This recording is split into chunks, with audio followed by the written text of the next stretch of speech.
زینب الغزالی کے بارے میں تمہیں داستان سناؤں، اخوان المسلمون کی 86 سال کی ہو کے فوت ہوئی ہیں، کہا مجھے روزانہ اتنی مار پڑتی کہ گٹر کے اندر بند کر دیتے تھے۔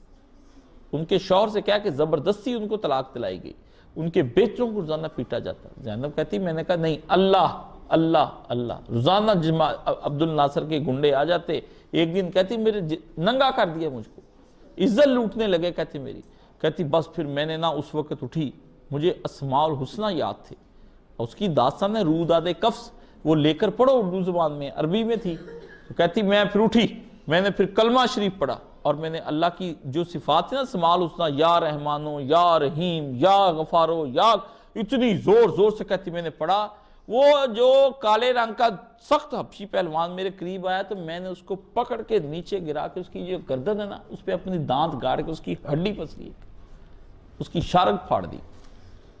کہتی صرف میں اللہ کو یاد، میں نے اپنی عزت کی حفاظت کی، اللہ تو میری عزت کی حفاظت کر لے۔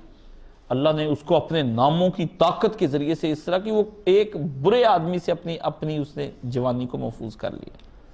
تو آج وہ لڑکیاں بھی بدکار ہیں جو ٹی وی فلموں پہ گانوں پہ اپنی عصمت اور اپنی حیائیں غیر مردوں کے ہاتھوں میں خود ہی دے دیتی۔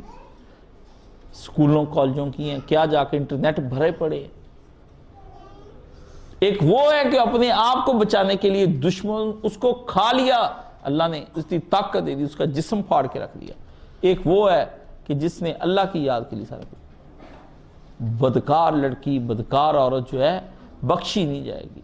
اس عورت کے ساتھ اللہ نے فرمایا کہ میں وہ حشر کروں گا کہ اس کے جسم کے ٹکڑے ٹکڑے کینچی سے کاٹے جائیں گے، ٹکڑے ٹکڑے کاٹے جائیں گے۔